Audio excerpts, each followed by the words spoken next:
রাষ্ট্রের বিভিন্ন দায়িত্বে থাকা ব্যক্তিবর্গদের, বিশেষ করে আমলা, নেতা, মন্ত্রী, এমপি, প্রতিমন্ত্রী ইত্যাদি ব্যক্তিবর্গের অঢেল দুর্নীতির কেচ্ছা যখন আমাদের সামনে চলে আসে, যখন প্রকাশিত হয়, তখন সেটা আসলে অত্যন্ত উদ্বেগের। হ্যাঁ, প্রকাশিত হওয়াটা উদ্বেগের নয়, এই যে বিভিন্ন সময়ে যারা দায়িত্বে ছিলেন এবং এখনও পর্যন্ত আছেন, তাদের মধ্যে যাদের দুর্নীতির হিসেব জনগণের সামনে এসেছে আর যাদেরটা আসেনি, তাদের এই দুর্নীতির বিষয়টাই আসলে উদ্বেগের। যারা দায়িত্বে থেকে সাবেক হয়েছেন তাদেরটাও সামনে আসছে, আবার যারা বর্তমানে দায়িত্বরত তাদেরটাও সামনে আসছে, কারোর সকলের না। আপনারা নিশ্চয়ই জানেন, এখানে আমি কে কত দুর্নীতি করেছে সেই দুর্নীতির ফিরিস্তি দেব না, কিন্তু শুধুমাত্র এটুকুই এখানে বলতে চাই, সেটা হচ্ছে আপনারা এখানে এনবিআরের বেশ কয়েকজন কর্মকর্তার দুর্নীতির কথা জানেন, এবং এই যে সাবেক পুলিশের মহাপরিদর্শক বেনজির আহমেদ, র্যাবের সাবেক মহাপরিচালক, সেই দায়িত্বেও তিনি ছিলেন, এবং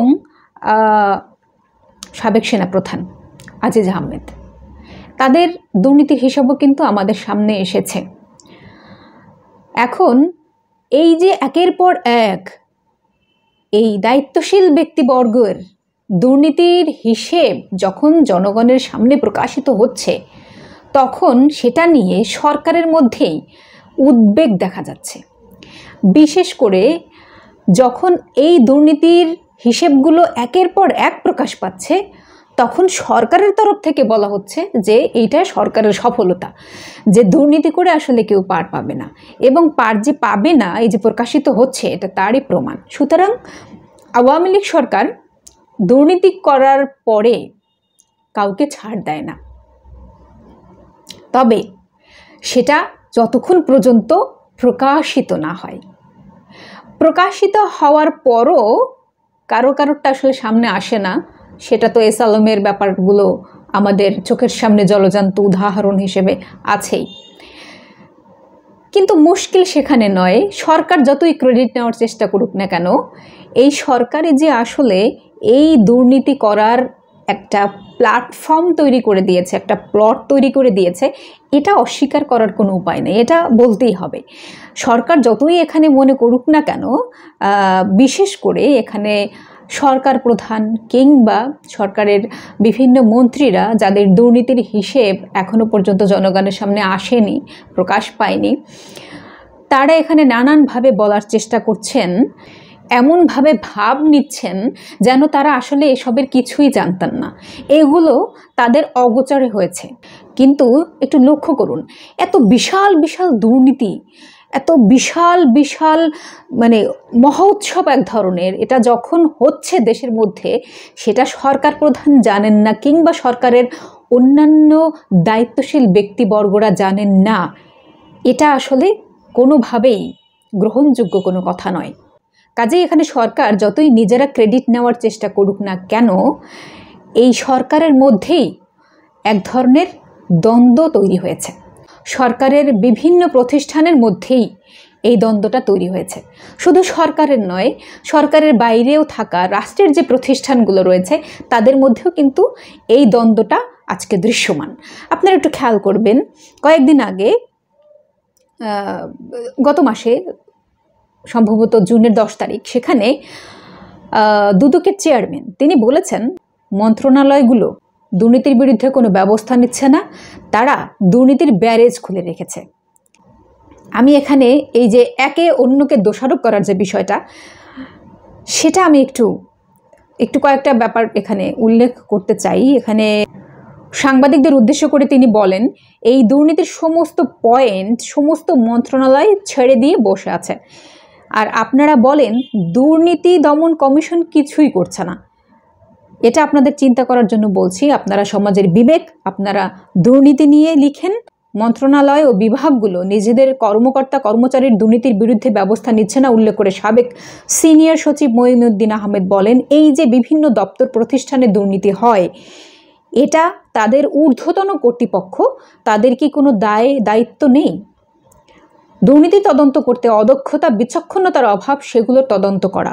যদি কোনো দপ্তরের মধ্যম সারির কেউ দুর্নীতি করে, তার সুপারভাইজিং অফিসার, তার ওপরের অফিসার বা তা সুপারভাইজ করার কথা ছিল না? দুর্নীতি দমন কমিশন পর্যন্ত কেন আসতে হলো? তারা কেন ব্যবস্থা নিচ্ছে না? কিন্তু সবাই ছেড়ে দিয়ে বসে আছে যে দুর্নীতি দমন কমিশন কি করে। এইবার গুরুত্বপূর্ণ যে বিষয়টি সেটি হচ্ছে যে দ্বন্দ্বের কথা আমি বলছিলাম। মন্ত্রণালয়গুলো দুর্নীতির ব্যারেজ খুলেছে দুদকের এমন মন্তব্যে মন্ত্রিপরিষদ সচিবকে জিজ্ঞাসা করা হয়েছে। তিনি কি বলছেন আমি একটু পড়ি। আজকের পত্রিকা এই সংবাদটি প্রকাশ করেছে।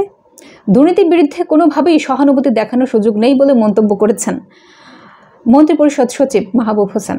তিনি বলছেন, দুর্নীতির বিষয়টি সরকারের নজরে আসার পর কোনো প্রশ্রয় দেওয়া হচ্ছে না। সরকারের সব প্রশাসন যন্ত্র দুর্নীতির বিরুদ্ধে ব্যবস্থা নেওয়ার বিষয়ে কোনো বাধা কিংবা প্রশ্ন উত্থাপন করছে না। দুর্নীতিবাজদের বিরুদ্ধে ব্যবস্থা নিতে সরকারের সব মেকানিজম কলাকৌশল সহযোগিতা করছে। আমি বলছিলাম না একটু আগে, যদি প্রকাশিত হয়, প্রকাশিত না হলে সবাই সাধু, কেউ দুর্নীতিবাজ নয়।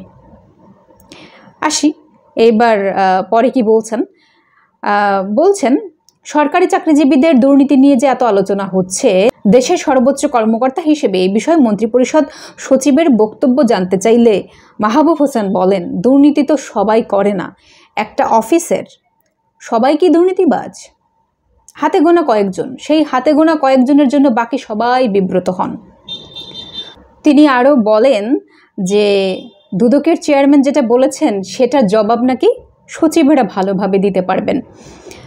এরপরে তিনি বলছেন যে দুর্নীতির বিরুদ্ধে অভিযোগ এলে নানাভাবে তাদের বিচারের মুখোমুখি করা হচ্ছে।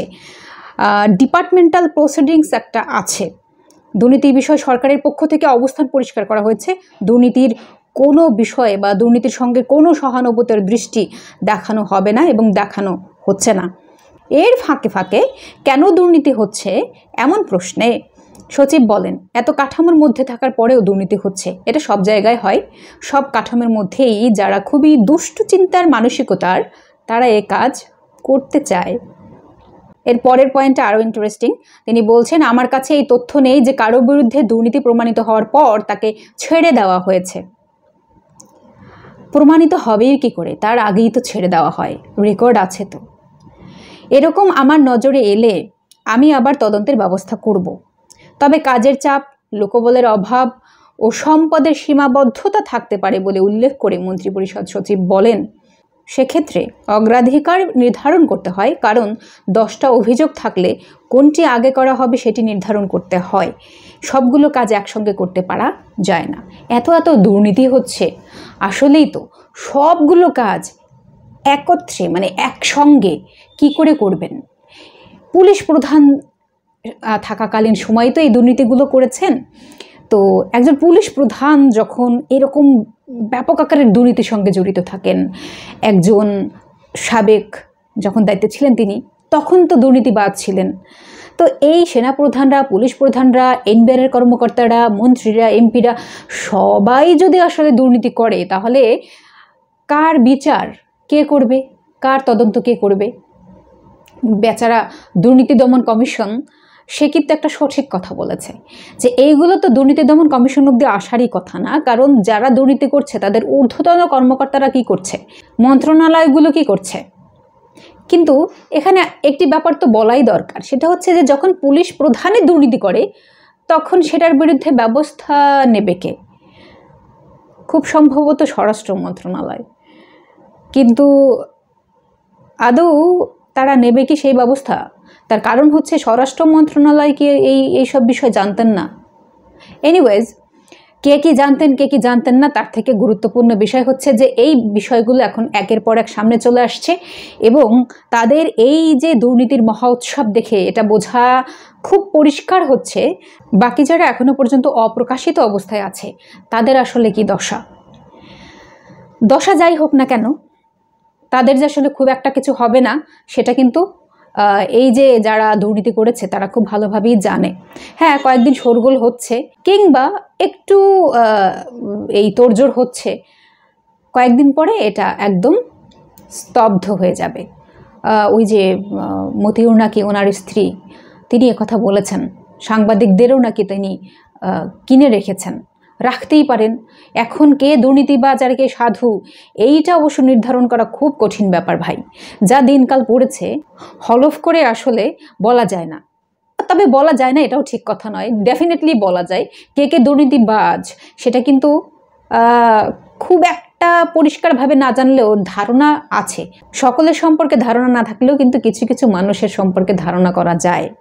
এখন যারা দায়িত্বে আছেন তাদের অনেকের সম্পর্কেও কিন্তু ধারণা করতে পারছে জনগণ। হয়তো তারা সাবেক হওয়ার পরে তাদের দুর্নীতি কোনো না কোনোভাবে প্রকাশিত হবে। এই তো এভাবেই তো চলছে আসলে দেশ। এর বাইরে আমরা যারা জনগণ রয়েছে তারা আসলে বসে বসে তামাশা দেখছি। তামাশা দেখা ছাড়া আসলে জনগণের হাতে কোনো কিছু করারও নেই। কারণ বিগত 16 বছর ধরে এই একটা রাজত্ব, এই একটা গ্যাং আওয়ামী লীগ সরকার তৈরি করেছে। এ কথা অস্বীকার করার কি কোনো উপায় আছে? এখন এই যে ধরেন দুর্নীতিবাজ, এই যে যারা জনগণের টাকা লুটপাট করেছে, জনগণকে নানানভাবে জোর জুলুম, অন্যায় অত্যাচার, নির্যাতন, নিপীড়ন, ভূমি দখল, নানাভাবে এই যে লুটপাট করে তারা অর্থ সম্পদের মালিক বনেছেন, এদের কথা আপনি আবার বলতে গেলে হবে আপনার নামে মামলা। এই যে আমরা যারা কথা বলি, আমাদেরকেও তো অনেক সময় হিসেব নিকেশ করে কথা বলতে হয়, কারণ আমাদের সামনে মামলার ভয় আছে।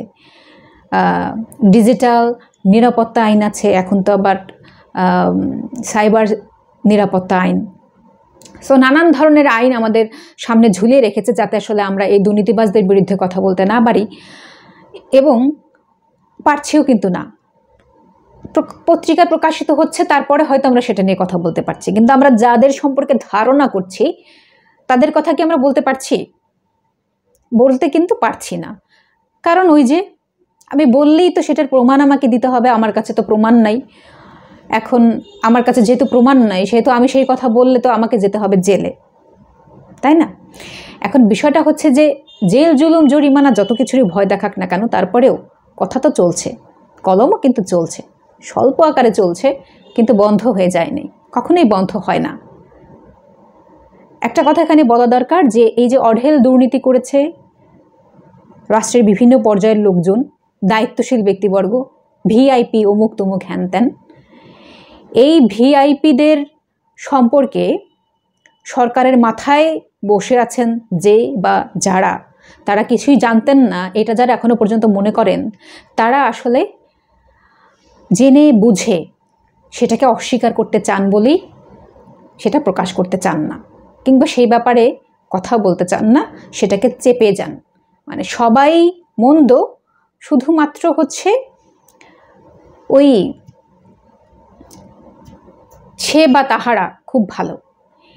এই নীতিতে যতদিন পর্যন্ত আটকে থাকবেন আপনারা, এই নীতিতে যতদিন পর্যন্ত জনগণ নিজেদেরকে সান্ত্বনা দিয়ে রাখার চেষ্টা করবেন, ততদিন পর্যন্ত এই লুটপাটকারীদের হাত থেকে আপনাদের কারোর রেহাই নেই। বিশ্বাস করুন, জনগণের কোনো মুক্তি নেই।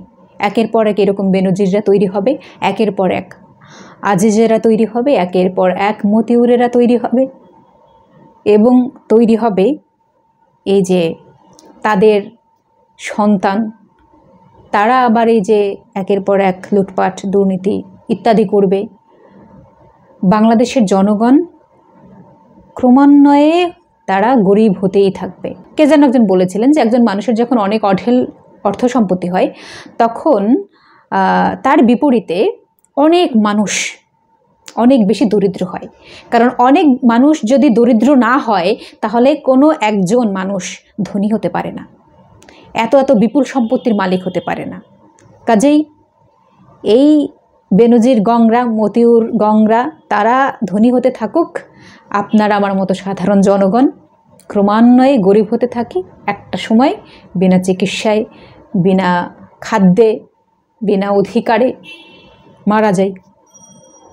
আপনাদেরকে অসংখ্য ধন্যবাদ।